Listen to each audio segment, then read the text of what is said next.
Јас денеска среќавам многу луѓе кои што дури ќе си заминат од некое работно место, каде што вика тоа место беше токсично, без разлика колку и да ме плаќа, ќе одам на друго каде што помалку ќе заработувам, но си го имам раатот. Кога вика на крајот денот јас добивам исто онолку плата колку што добива некој друг човек кој што прави 5 паузи за кафе и воопшто не се брза да стигне на работа, не ризикува за да може да интервенира.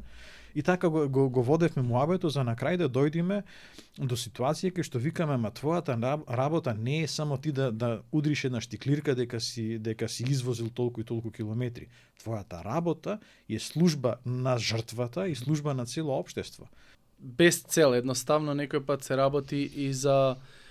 Повторно се враќаме на она, ако немаш цел за овој ден, тогаш тебе ти е безцелен денот и ќе ти помине така и времето. Мислам дека тука е клучната работа, дека човекот е свесен дека работата не е шала и дека мора сериозно да се фати со бизнисот, ради тоа што ако не се фати сериозно, тогаш не сериозно работи. Так, мравката не се фали, значи нема фалба каде што не се гледа успехот.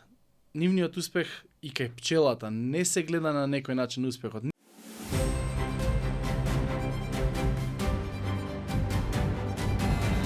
Игор, здраво. Здраво, Филип. Како си денеска? Добро е. Одлично. Драго ми е да слушнам тоа. Денеска имаме нешто поразлично од обично што правиме.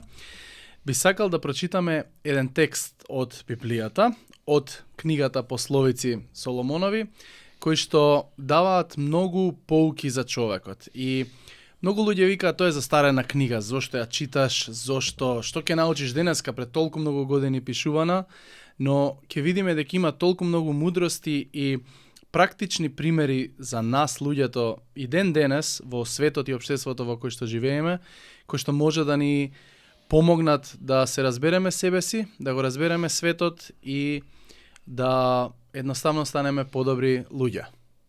Да, редовно е прашањето кај нас зошто на вистина би се читала некоја застарена книга и поиќе е проблемот во тоа што луѓето ја сметат за застарена, отколку дека самата таа книга како книга е во години стара. За мене е интересно објаснување дека дури за човекот кој што не е верник, дури за човекот кој што себе си се нарекува пример, атеист или за муслиманите или за будите, за било кој, слободно може да ја земат Библијата како збирка на народни мудрости, која што е собирана од прилика, мислам, 1500 години е размакот од првата книга во Библијата која што е напишана до последната. Значи, тој распон од 1500 години и мислам дека бе околу 70 различни автори. Собрана мудрост на литература која што зафаќа толку широк распон и историски и културолошки, а сепак го издржала тестот на времето, мислам дека ни е исклучително битен учител за тоа на кој начин ние треба да живееме и размислуваме ако навистина сакаме да имаме успешен живот. Така е. И дури ова приказно овие мудрости, пословици што сакам да ги прочитам и да ги разговараме денеска, се искористени и во една парабола или во приказната од Езоп. Така да ќе прочитам и после тоа може да навлеземе подлабоко. Важи? Може. Вели, не биди мрзелив. Оди кај мравката мрзливче. Види ја нејзината работа и биди мудар. Таа нема ниту началник, ни настојник, ни заповедник, но ја приготвува храната лете. Ја собира во време на жетва храната своја. Или оди кај пчелата и види колку е трудолюбива. Каква пофална работа извршува. Трудот нејзин за здравје го потребуваат и царевите и обичните луѓе. Неа сите ја сакаат и таа е славна. Иако по силата е слаба, по мудроста е почитувана. До кога мрзливче ќе спиеш, кога од сонот ќе станеш? Малку ќе поспиеш, малку ќе подремеш, малку со скрстени раце ќе полежиш и ќе дојде сиромаштијата твоја како патник и немаштијата твоја како разбойник. Ако пак не бидеш мрзелив, жетвата твоја ќе дојде како извор, а скудноста ќе избега далеку од тебе. Многу, барем мене, доста ми кажува ова, бидејќи јас се пронаоѓам често пати и во втората ситуација, каде што вели, малку поспи, ајде сврти се на оваа страна, сврти се на она, чекај, за 5 минути ќе ја завршам оваа работа, има време, нели она модерна болест што верувам сите имаме прокрастинација, така, каде што велиме, оке, има време. И како студент кампањски, чек, има време до колоквиумите, има време за испитот и дента пред испитот ќе седнеш цела вечер и ќе спремиш нешто, но на долг рок тоа не е ниту одржливо, ниту го гледаме во пракса, а тоа било пишано пред многу години. И нели она приказна 3000 години. Пред Ова 3000 години, така. пишано. И она приказна од Езоп за штурецот и мравката, каде што тој си пеел цело лето, а мравката собирала. И сега има, како што читав, неколку верзии каде што едната е по строга, каде што дошол штурецот во зимата и тропнал и рекол мравка, дај ми да јадам, гладен сум, немам ништа. Па ти цело лето си свиркаше, јас додека влечев големи зрна, влечев многу храна, ти си свиркаше, сега тоа ти е. Свиркај си и во зимо. И често пати сме ние луѓето такви. Често пати го правиме тоа, но затоа сакав да го прочитам овој текст каде што кажува на еден проблем мрзеливост, кој што кај нас можеби поприродно ние на луѓето и едноставно да се охрабриме и да можеме да направиме барем некои промени во таа смисла. Да, и баш пред неколку дена случајно ми излезе на Facebook околу таа мрзливост, околу посебно стихот кај што е малку поспи си, малку поврти се од друга страна. И беше нели напишано од перспектива на студент дека не дека јас сум мрзлив како студент и не сакам да учам, туку мојата концентрација нагло порастува ден пред испит.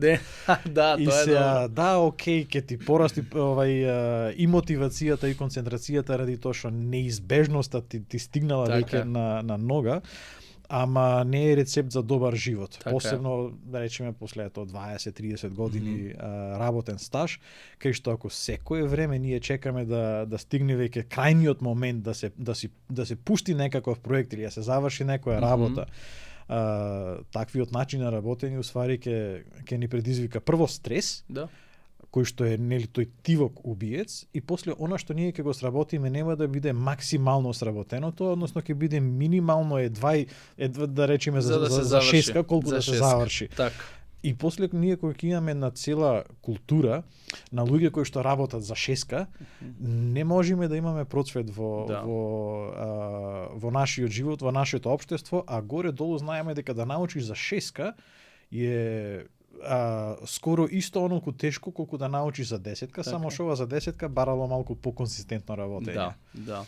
За некои нации знаеме да кажеме тие се многу работливи, само на работа мислат за германците сум го слушнал тоа. Они знаеш само на работа, работата дома и тоа им е работа дома, кај нас е малку поинаку. Ајде има време, ќе го завршиме тоа.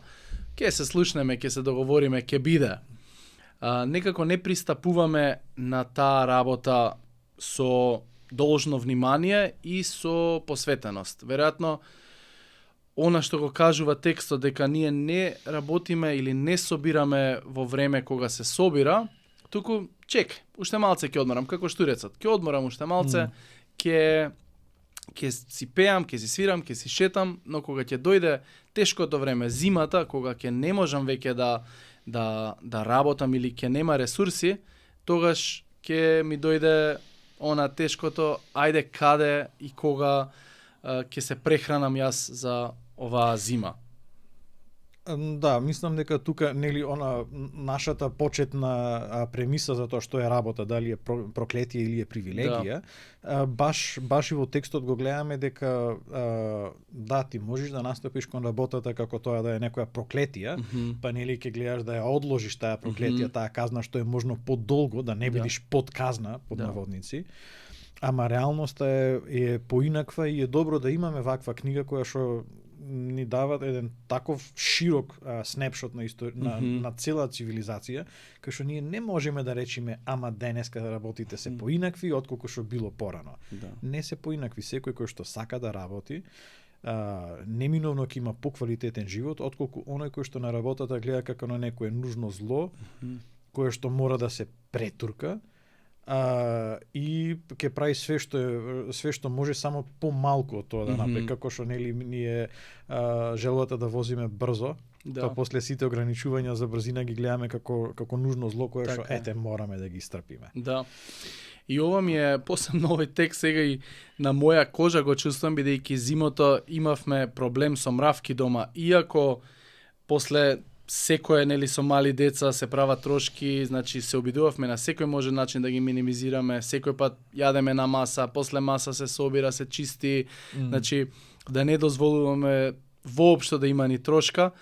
И повторно се појавуваат. Бевме 10 дена отсутни, првиот ден се враќаме, се појавија одма. Значи, после 10 дена се затворено, немало ни храна, ни ништо дома, повторно се вратија. И тука ја гледаме еве и упорноста што ја имаат тие мравки, но исто така и она што го кажува дека нема ни началник, ни настојник, ни заповедник, што значи дека нема шеф, сега нормално. Они имаат некое окружување во нивниот систем, на инсекти веројатно имаат матица или како и да е тоа си функционира на некој начин, но секој си ја знае својата работа и си ја работи. Прават една линија и се движи. Кој како почнал првиот, се движи по таа линија, се враќа, се движи, се враќа. И многу интересно кога ги наблюдуваш дека они без да им каже некој, они едноставно знаат што треба да прават. И едноставно си го работат тоа, собираат и го работат за сите. Значи една мравка не работи само за себе, туку незината работа е поврзана со целото рој, не се викаше рој, не знам како се викаше во тој свет, но во целиот тој нивен систем, секој еден придонесува за да имаат храна за зимото.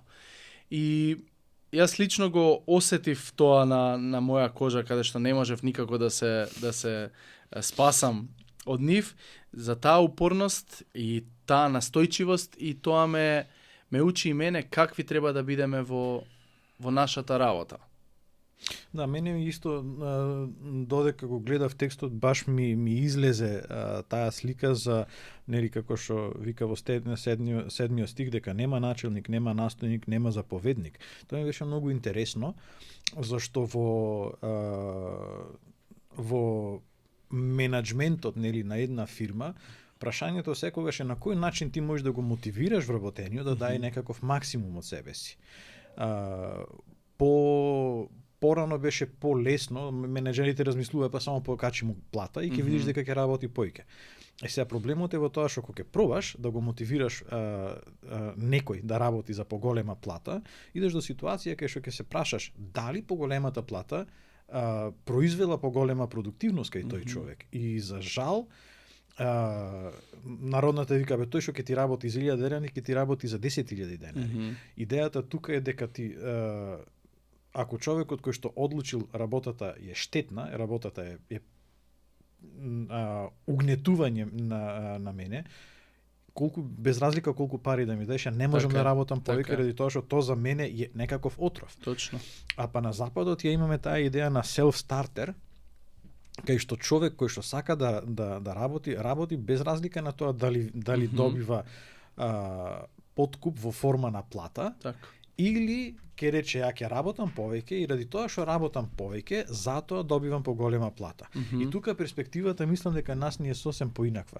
Дека од една страна гледаме дека работата е како ама чека, ја не можам да работам повеќе додека ти не ме платиш повеќе. Така. И наместо платата да е плата за сработеното, испаѓа дека е уствари подкуп.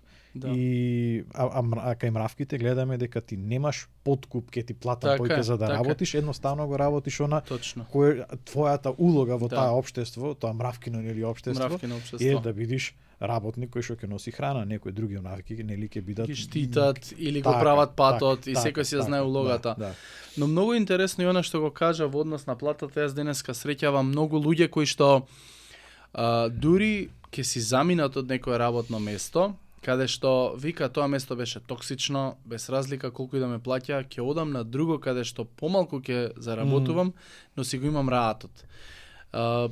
Што се случува со со тие луѓе едноставно веќе гледаме дека мотивацијата парична, финансиска не е главниот двигател, него луѓето го бараат мирот на работното место, ја бараат целта, поготово што сум читал, младите бараат некоја цел во својата работа. Не е само ќе одам на работа, ќе заработам 2 надпросечни плати и тоа е тоа. Ако се чувствувам мизерно, ќе ја променам работното место и ќе отидам на место каде што можеби ќе биде помала платата, но ќе бидам по-задоволен и по-исполнет кога одам. Не ми се сечат нозете кога одам на работа, туку ми со радост одам на таа работа. Да, па мислам дека слична тема фативме и со професор Лазар пред некое време, за тоа како ќе ги мотивираш младите луѓе, дека ако се најдеш во ситуација кај што ти не се пронаоѓаш себе си, замени. Така е. Не значи дека ако некој човек студирал да е инженер или доктор, дека тој мора да остане цело време на таа работа. Посебно после X години како се вика кариера. Пример, во Охрид се сеќавам, со татко ми разговаравме за еден доктор на кого што му се задосадила веќе докторската работа и сега повеќе сака да биде сликар, односно фотограф. Човекот е приморан заради финансиски опстанок да остане да работи да биде доктор, ама неговата душа веќе не е таму. Точно. Човекот се изморил валјда од тој занет и сега бара нешто друго. За младите денеска е многу полесно да се префрлат од едно работно место на друго. Јас кој што веќе не се ставам во млади, сум сменил кариера неколку пати и тоа е сосем окей да можеш да смениш, подобро да ја смениш кариерата отколку да останеш ето како што спомна на некое токсично место кое што ти ја пие душата и ти мораш да издржиш едноставно ради тоа што немаш друг избор. За младите денеска мислам дека е многу полесно да променат кариера, со тоа што би рекол, ако ти не си се осеќал како продуктивен, прифатен тимски играч во еден тим, дали ако заминеш и влезеш во друг тим, нема да донесиш со себе исти проблеми. И мислам дека и поентата на самиот текст овде е не само да гледаме околу колку работите не чинат, и ние себе си да се гледаме како жртва, туку малку да имаме поголема интроспекција, да си видиме, чекај малку, што јас правам, дали се наоѓам себе си во сликата на мравката и на пчелата, или се наоѓам себе си кај што ајде уште малку ќе поспиам, ајде ќе се завртам или на другата страна, снуз 10 минути на дугмето. Мислам дека сршта е тука на текстот, човеко види кај си. Дали работата ја гледаш како привилегија или работата не ли ја гледаш на нашето на проклетија. Многу интересно е и во тој свет дали ние сите го цениме она што го прави пчелата, на некој начин она произведува за нас многу работи кои што се многу полезни и во однос на здравјето и во однос на исхрана и на се, но дали ако пчелата би била свесна за тоа што го прави, можеби едноставно иде на работа и тоа е тоа што се случува, тоа морам да го правам, така сум програмиран. Сега ние како луѓе што имаме можност да размислуваме, ако ние размислиме, добро, пчелата произведува нејзиниот труд и се употребува и за здравје и кај кралот, и кај обичниот човек, и за прехрана, и за се можно. Дали, доколку ние ја гледаме како привилегија нашата работа, и ако кажеме ова што го правам навистина носи вредност во општеството, носи вредност кај клиентот, носи вредност кај секој со кој што стапувам во контакт, ќе има многу поразличен поглед на мојата работа и на мојот живот, но тоа е некој пат тешко да се види и затоа поради тоа можеби ние некој пат ќе бидеме помрзеливи и ќе речеме па мојата работа ништо нема да промени, ќе полежам уште малце, ќе поспијам уште малце. Ако го имаме ние тој мајндсет, би било многу полесно во понеделник на сабајле кога треба да одиме на работа, да се спремиме и да отидеме со радост на таа работа. Да, мислам дека тука разликата измеѓу нас, луѓето кои што бараме смисла и сакаме малку поиќе да филозофираме за работата, категориски би била различна од она што пчелата го работи. Пчелата едноставно го работи тоа ради тоа што е пчела. Така. И не се замара со филозофија. Ние сме малку поинакви битија и размислуваме за филозофија. Нас не е битно дали она што го работиме има некаква поголема смисла отколку само дека сме завршиле уште една работа, дека сме добиле уште една плата.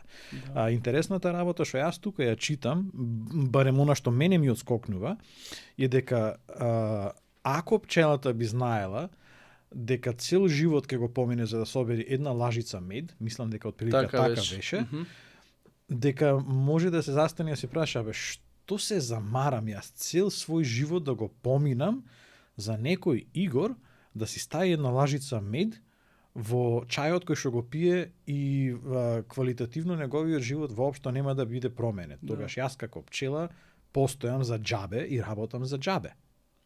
Ама ако се завртат работите и ако не се гледа само на тоа колку количински ќе сработи пчелата, туку што она што го сработила влијае, тогаш ќе испадне нели како што самиот текст ни кажува дека кај беше дека и царевите и обичните луѓе го употребуваат за здравје.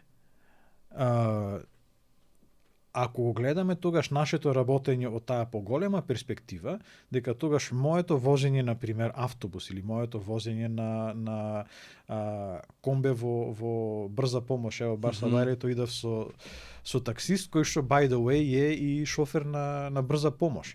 И кажуваше случаи кај што тој вика јас од болницата до Катланово стигнувам за 8 минути, ради тоа што таму има некое девојче кое што настрадало во собраќајка и тешко крвари.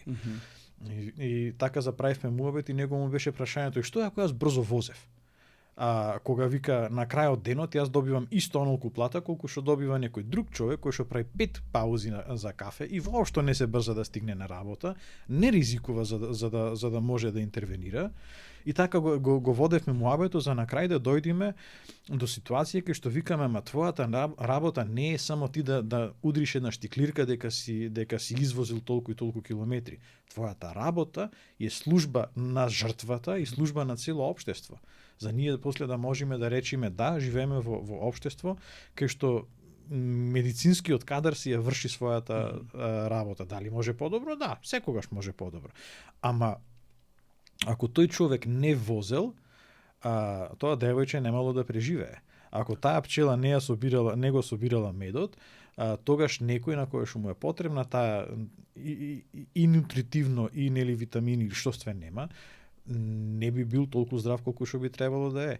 И сега пресликано на она кое што денеска јас го работам, на пример како фирма што работиме со маркетинг. Ако ние не би го работеле тоа што го работиме за нашите клиенти, тогаш нашите клиенти би пропаднале. Така. Од друга страна, она што нашите клиенти ќе го сработат, ќе му помогне на пример на некое школо, нивниот компјутерски систем да не е хакиран.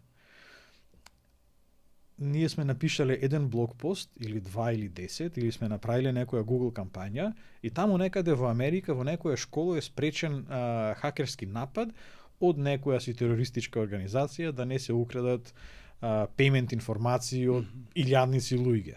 И ако ги гледаме на тој начин ауткамите на нашето работење, тогаш нашата работа има многу поголема смисла отколку тие неколку букви напишани на Facebook или на Google или на било каде.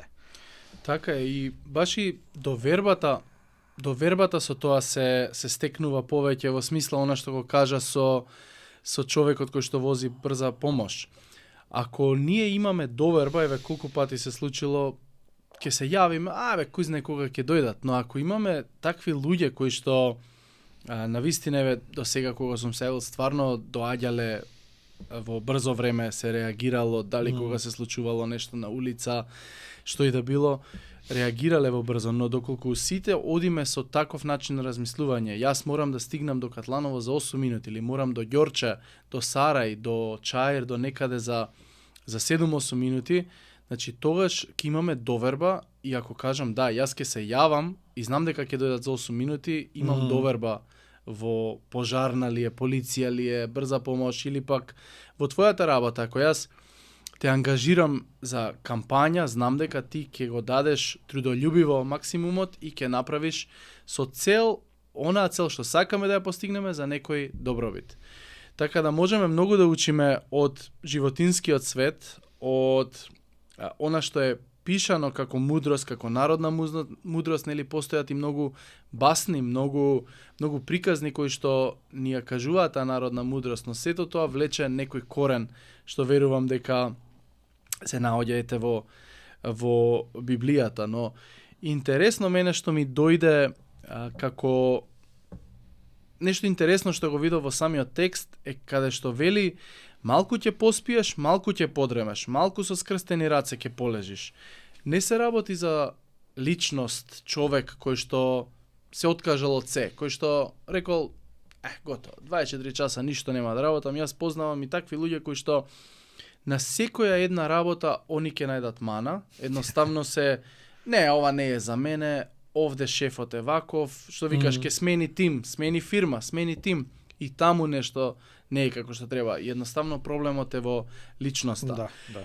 Тука се работи за личност која што малку ќе поспие, малку ќе подреме. Можеби таа личност работела повеќе, работела 8 часа, или треба да работи 8 часа, но чекај, ај малку подоцна ќе почнам. Ајде малку ќе полежам, уште малку да одморам. Едноставно тука зборува и за дисциплината, мислам дека, која што е корен на многу работи. Нашата дисциплина дали е во вежбање, во јадење, во учење, во читање, во дисциплина со пријатели. Тоа е она што што ќе не издржи на долг рок, бидејќи ако очекуваме само мотивација, мотивацијата ќе спадне. Еве, денес ќе имам мотивација и ќе станам, да, ќе вежбам, ќе трчам 10 километри, ќе пливам, ќе јадам добро, ама мотивацијата може наредниот ден да ми биде, па не можам веќе да станам, да ми опадне таа мотивација. Дисциплината, доколку ја негувам и доколку ја храниме, тогаш ќе ни помогне на долг рок да издржиме подолго и да издржиме на правилната патека. Па да, мислам дека имаме правено муабет веќе и претходно за дисциплината и за потребата на тоа дека ако сакаш да успееш во животот, без разлика дали си студент или си вработен или имаш свој бизнис, без разлика, да се држиш само на емотивната димензија на мотивацијата, дека е многу погрешен рецепт, ради тоа што емоцијата, дури емоцијата да остане цело време, значи на исто мерливо, на исто ниво и да е цело време позитивна, после некое време нели самиот организам ќе си ја покрене тој праг на толеранција и дека она што претходно било набилдано емотивно, сега веќе ни е новата нормала. И тогаш самата мотивација со тој некој интензитет веќе ни станува не се регистрира на исти начин во мозокот како што било претходно. Со тоа што баш во текстов, и тука сакав малку поиќе да се фокусирам, нели викам 10 стих, малку ќе поспиеш, малку ќе подремиш, малку со скрстени раце ќе полежиш.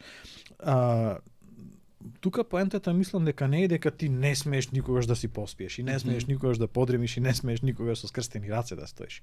Идејата мислам дека е тука на градењето на микронавики, кај што се фокусираме на мене моментално да ми е добро и толку да ми е добро во моментот што не сакам тој момент да го променам.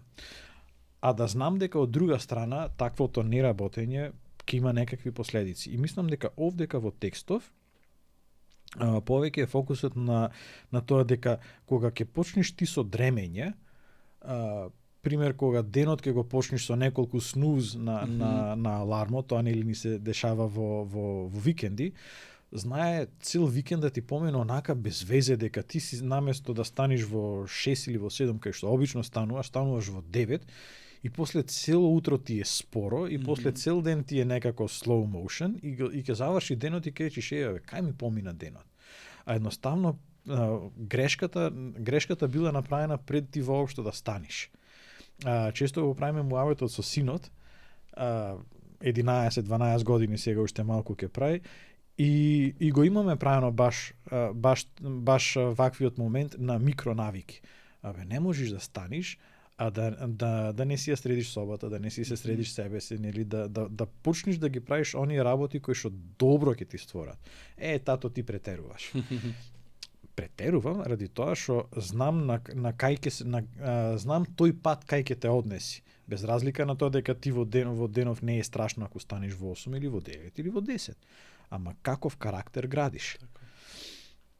Да биде исклучок тоа, да не биде навика. Да. Тоа станување и веднаш скролање или станување и веднаш без цел. Едноставно некој пат се работи и за повторно се враќаме на она, ако немаш цел за овој ден, тогаш тебе ти е безцелен денот и ќе ти помине така и времето. Но интересното е она што го кажува како последиците од тоа. И вели, и ќе дојде сиромаштијата твоја како патник и немаштијата твоја како разбойник. Малку размислував зошто ги употребува тие две, како патник и како разбойник. Патникот доаѓа од никаде. Не ти е најавен тој, не е најавено дека ние или разбойник. Разбойникот доаѓа кога не го очекуваш. Тој не доаѓа ти додека си дома со фамилијата или со пријатели, додека си во двор правиш скара, него разбойникот доаѓа ти кога нема да си таму. И многу интересна ми беше таа паралела зошто се употребуваат тие два термина, каде што вика тие како разбойник и како патник, бидејќи тоа ни доаѓа на крај неочекувано. Ние сме си прокрастинирале, не сме работеле, сме забушавале и на крај наеднаш ќе ни дојде, се разбудуваме, па ова што го стварам јас веќе го нема. Јас многу сум видел случаеви во мојата работа каде што фирми кои што стварно собствениците не работеле вредно како мравката и како пчелата, нивниот бизнис пропаднал. Некој друг влегол на нивно место, кој што бил повреден, кој што повеќе се трудел, работел и сам маркетинг, работел и сам финансии, се трудел повеќе и за финансиите и за отправен аспект да биде. И веднаш можам да видам кога ќе дојде некој нов клиент, кога ќе видам со кој пристап влегува, веднаш можам да видам дека тој човек е стварно трудолюбив, работлив и има поголеми шанси за успех, отколку ќе отворам фирма, ќе видиме што ќе биде, ајде утре ќе ја завршам тоа што треба да го завршам, ајде утре ќе ги пополнам тие документи, ќе ги однесам, за разлика од оние луѓе кои викаат овој документ треба да се однесе денес, денес одам и денес го носам. И навистина се ева таа разлика и многу помали шанси за неуспех има оној човек кој што е спремен и кој што трудолюбиво го прави тоа. Сега, може би треба да ги прашам тие луѓе за нивната мотивација и дисциплина, што точно ги тера напред, како ја гледаат, веројатно и погледот на својата работа, како ја гледаат својата работа, за ти толку брзо, експедитивно да реагираш и да кажеш ова веднаш ќе го завршам, ќе го тргнам од памет и знам дека ми е завршена таа работа. Дури ако ги прашаш, интересно е баш тоа што го спомнуваш дека можеш од сам почеток да видиш на начинот на кој што човек ќе влезе кај тебе во канцеларија, од самото негово држење, нели, на колку тој сериозно пристапува на работата. Со тоа што во форма на гласно размислување, дали човекот кој што мрзливо работи, воопшто е свесен дека мрзливо работи, дали тоа го гледа тој како проблем? Мислам дека не, ради тоа што мрзливиот за кој што читаме во текстов, предпоставувам дека тој себе си не се гледа како негативец во сопствената приказна, туку едноставно се гледа како ноншалантно, опуштено на дебе, не се секира, не е све. Да. И после баш добро го спомна тоа дека таа изненадна сиромаштија дека не е изненадна, како што не е изненаден ни патникот, ни крадецот, разбойникот, дека тоа е резултат на неговото понашање во додека си живеел опуштено и без никаков мува не го лази. Мислам дека разликата измеѓу тој што мува не го лази на крај ќе испадне дека со празни раце ќе остане, додека овој кој што како што кажуваш ќе влезе енергично нели во собата со себе ќе донесе позитивна енергија. Мислам дека тука е клучната работа дека човекот е свесен дека работата не е шала и дека мора сериозно да се фати со бизнисот, ради тоа што ако не се фати сериозно, тогаш не сериозно работи. Така е. И тогаш конкуренцијата нели ќе си го направи своето. Да. Една изрека слушнав некаде каде што вели никој нема да дојде да те спаси во смисла во твојата работа. Значи од друг човек не можеш да очекуваш да те спаси. Ќе дојде сега тој човек и ќе ми помогне може да ти помогне во дел од твојата работа. Но оној дел што ти мораш да го направиш е дека стварно мораш ти да го направиш во работата. И знам се бориме доста со тоа. Се бориме, денеска е доста модерно, го слушам на многу повеќе тој термин на прокрастинација и дали е всушност лежи мрзеливоста, дали лежат повеќе некои психолошки состојби кои што довеле до тоа, но знам дека повеќето млади се трудиме, се бориме со тоа. Бидејќи верувам порано во ерата на нашите родители, тоа било, се вработуваш во таа фирма и одиш на работа и тоа е, не размислуваш многу за некој. Ти знаеш, таа фабрика произведувала делови за тој автобус или тоа возило се произведувало и ти знаеш, јас работам во таа фирма, го произведуваме тоа возило. И имаш, имаш гордост. Имаш гордост, така, да. Имаш гордост дека јас сме го направиле, ние знаеш, тој автобус сме го направиле, го направиле тоа возило, сме произведувале порцелански чини, сме произведувале тоа, сме извезувале таму и ја имаш онаа гордост и можеби тоа те тера да те мотивира и ја имаш онаа дисциплина кај што ти кажеш да, одам јас на работа и тоа го правам. Но денеска нашата работа се губи од таа цел, бидејќи некако се фокусиравме повеќе и према себе си, јас да бидам задоволен, а не општото добро, не доброто на општеството, не доброто на фирмата да расте, со тоа што фирмата расте, растам јас, него тоа не обзема она чувство повеќе и каде што викаме, па добро, нема смисла мојата работа. Имаше едно интервју со Сајмон Синек, кај што вика, зборам, вика, со млади луѓе и они викаат после 1 месец, 2 месеци, јас не ја наоѓам смислата во фирма. Па чекај бе човече, тоа е многу кратко време, значи помини малку време, пронајди ја смислата, не е само ако ти промениш сега во друга фирма, ќе одам и таму нема да ја најдеш смислата. Ќе отидам во трета фирма и таму нема да ја најдеш смислата. Смислата во вредност и во трудолюбивоста треба да ја најдеме во себе си, како што е кај мравката и кај пчелата. Они можеби не го гледаат она што го произведуваат, но едноставно ние имаме таа можност да го видиме и да бидеме на некој начин горди на тоа што сме го направиле. Да, условно, со тоа што значи правиме муабет и за мравката и за пчелата, ама тие се илустрации, не се портрети. Така е. Пак од перспектива на работодавач, во тие моменти кога фирмата не може да го мотивира вработениот со поголема плата, пошто колку и да го мотивираш со плата, ќе дојде момент кога таа плата ќе стане ново нормално, тогаш фирмата треба на тој HR level, на управување со тие човечки капацитети, ресурси, дека ќе треба да има политика на тоа, кажи му на вработениот каде е неговото место во целиот тој производен процес, за да знае човекот кој што ќе ја зашие едното копче од кошулата, дека тоа е еден составен дел од некаков моден израз на некој си. И дека тогаш ќе работата не дека јас шијам копчиња во текстилна фабрика, туку дека ние заедно правиме ексклузивни производи за ексклузивна клиентела.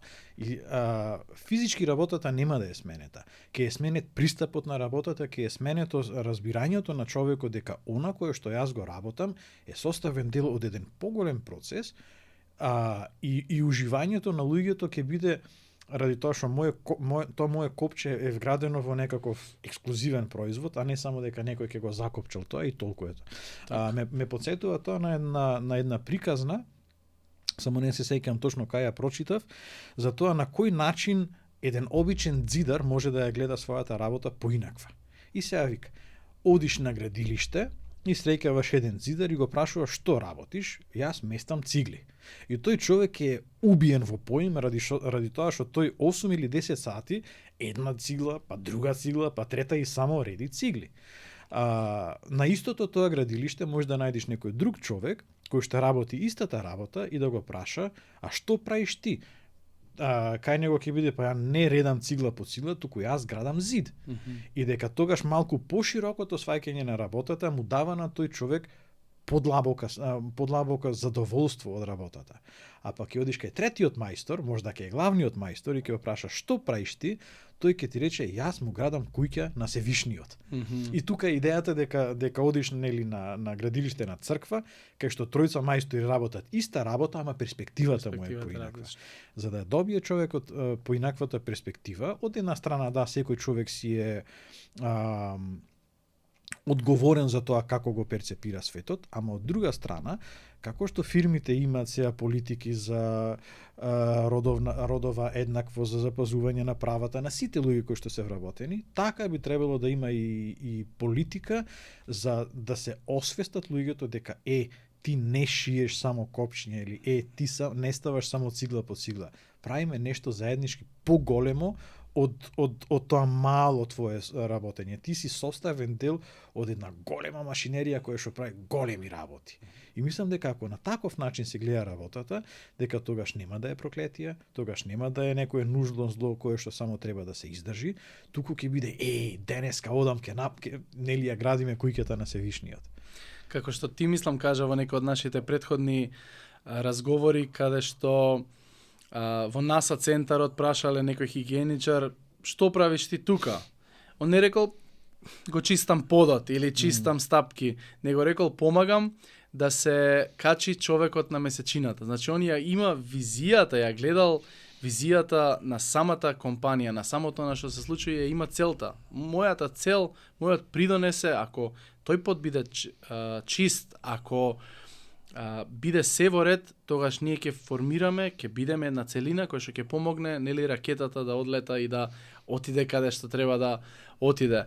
И тоа е еден внатрешен оној порив кој што треба да го имаме. Но интересното е во оваа приказна е тоа што мравката не се фали. Значи нема фалба каде што не се гледа успехот.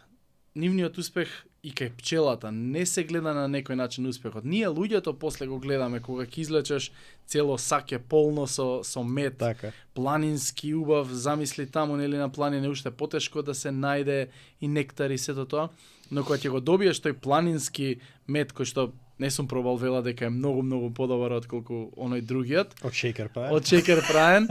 Веќе гледаш нешто комплетно различно, но нивниот поглед они не се фалат со тоа. Како ние луѓето го гледаме, ја гледаме нашата работа, како да не паднеме, да бидеме горди на она што го работиме и достоинствени, но да не бидеме фалбаџи. Јас го правам тоа, јас го возам ова возило, идам низ град, 150 возам за да стигнам таму, нели, на кој начин можеме да го да бидеме горди, но да не паднеме во едно фалбаџиство. Да, тука мислам дека ја поставуваш разликата измеѓу гордоста и возгордеаноста и е сосем окей и е заправо потребно да бидиш горд на она што го работиш, да знаеш дека па дури еден келнер кој што само ќе ти го донесе кафето, дека ако тој човек е горд на она што го работи, татко ми е келнер, беше, сега е пензиониран и тој беше горд келнер. Не возгорден, горд келнер. И кај него се знаеше дека ти, како келнер, си представник на на тој објект во кој што си, во кој што работиш и немаш слобода да бидиш слопи, не ми текнува на македонски збор. Неумесен, несмесен. Да. Тој секогаш беше костумосан. И желбата да се носат кошули, јас ја научив од него. Сакам да носам и машни, ама некако ми е неприкладно, пошто тој човек, татко ми секогаш беше со црна маша, бела кошула, црно сако. И беше, што ја ти кажам, милина да го гледаш човекот. Тој беше горд на она што го работи и вика, кога ја носиш шолјата, не ја носиш од било каде и не му се пикаш на човекот без разлика од лева или од десна страна, си вика, си има принцип, си има стандарди за работење.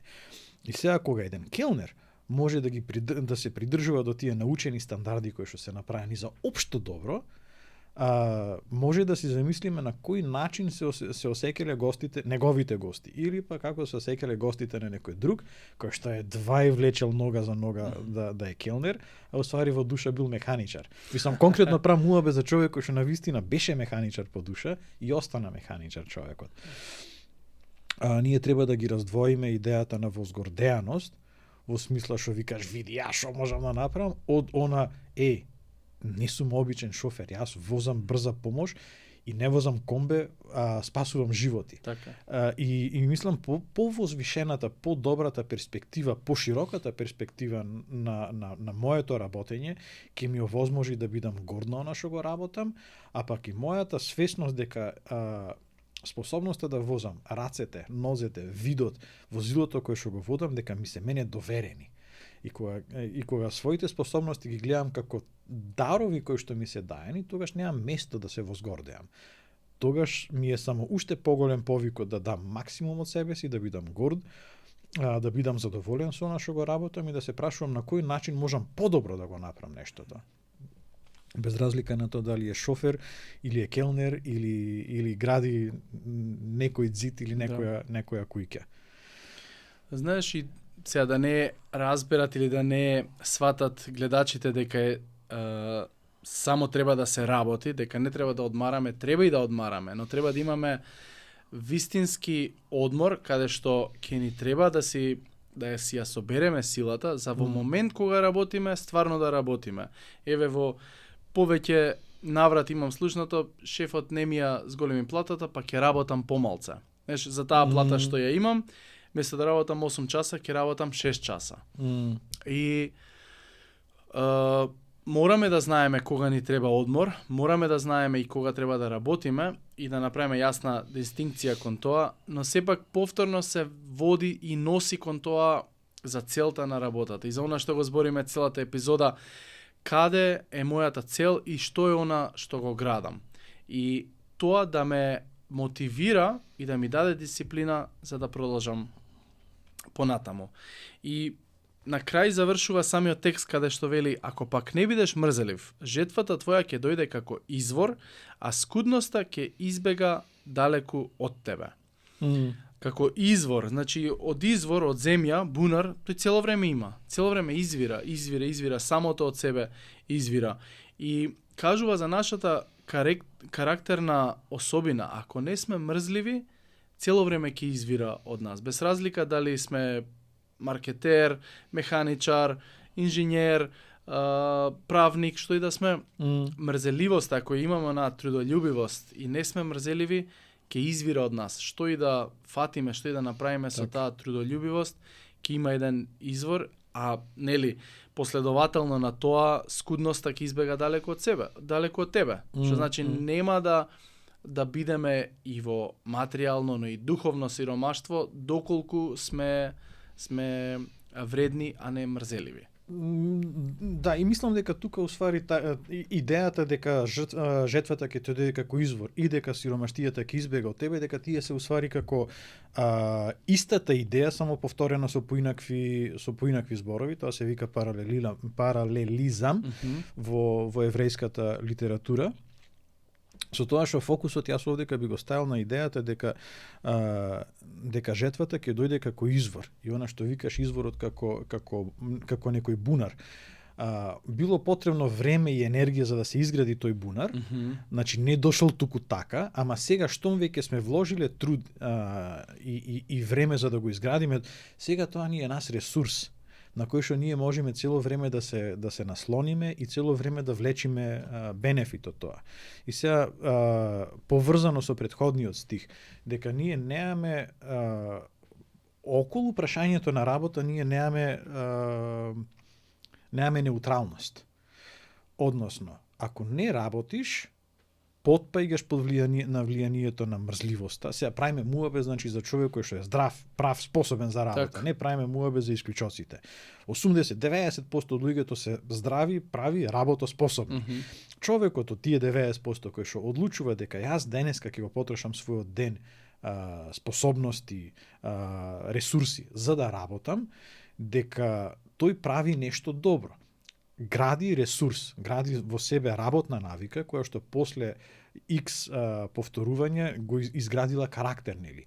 А па човекот кој што одбрал дека, окей, имам ја ресурси, имам способности, ама одбирам да не ги користам, дека неработењето не е морално неутрална позиција, дека тоа усвари не само што ќе те ограби од тоа да не заработиш денеска повеќе, туку дека од тебе ќе направи човек кој што ќе е помалку во можност да работи. Така да неработењето е онолку негативно колку што е работењето позитивно. И пак би се навратил ето како некоја заокружена мисла, нели, за муабетот на штурецот и на мравката. Ние секогаш кога ќе сме на некоја раскрсница дали ќе работиме или не, ние бираме дали ќе бидеме мравка или штурец. И после остатокот од животот нас ќе не биде или како на штурецот или како на мравката. Така, резултатите ќе бидат или такви или онакви. Да. Но како и да е, последиците се секој пат оние кои што ние ќе ги имаме. И верувам дека успехот не е секогаш да правиме големи работи еднаш, многу голема работа еднаш да ја направам, туку да правиме многу помали работи многу почесто. И тоа е она дисциплина која што носи и она што не мотивира, и кога не ни се прави нешто да правиме, со тие мали работи, микронавики и дисциплина ќе успееме да ги направиме кон придонесување кон нешто поголемо. Да, мислам, тоа е супер начин да речем да го привршиме муабетов. Ние кога, ето, да се вратиме на муабетот за студентите. Студентот не учи за да го положи испитот, таквиот начин на учење се прави во 5 до 12. Учи цел месец или цела година уназад за да научи, Така. за да го совлада материјалот, за тие информации што тој студент би ги примил, буквално мозокот да му го сменат, нели, при секое повторување на некој на постоечка информација, виугите во мозокот се засилуваат. И после 5 години, да речеме 4-5 години студирање на машински факултет, ти стануваш човек кој што размислува како инженер, или човек кој што студира економија или медицина. После толку постепено повторување на истите тие работи, тој човек станал поинаков. И на тој начин не е дека само ние работиме и тоа е како наше предавање према надвор, туку она што го правиме ни прави нешто и нас. Работењето добро нас ни прави добро, а работењето лошо пак нас ни прави лошо. Кој што си дробел, тоа и ќе си срка. Нели? Па на здравје. На здравје. Супер, фала ти за муабетот. Ако некој од нашите гледачи оваа тема го погоди, нека ја сподели на некој, да му каже, еј, ти си мрзлив или прокрастинираш, ти треба да го промениш тоа. Целта не е да осудуваме, него да помагаме да растеме и да бидеме подобри личности за самите себе, но и за тие околу нас. Да, и да речам за крај би додал, односно би се вратил на муабетот, дека Библијата нас не ни е даена како прирачник за осуда. Библијата ни е даена како збир на илјадници години на човечка проверена мудрост, која што ние денеска можеме да си ја примиме, да си ја присвоиме и да си го оформиме животот онака како што таа Библија нас ни кажува, не ради тоа што е Библијата така го кажала, туку ради тоа што знаеме дека тоа е историска книга која што е испечена од искуство, и ако сакаме да имаме добро општество, дека добрите општества се изградени од луѓе кои што се оформени од Библијата. Така е. Може да не заследат, да се приклучат на ова наша мисија, ова наша визија и да бидат дел од овакви разговори и со наши останати гости. Ви благодариме, Игор, фала ти на тебе. Фала на муабетот и фала на вниманието.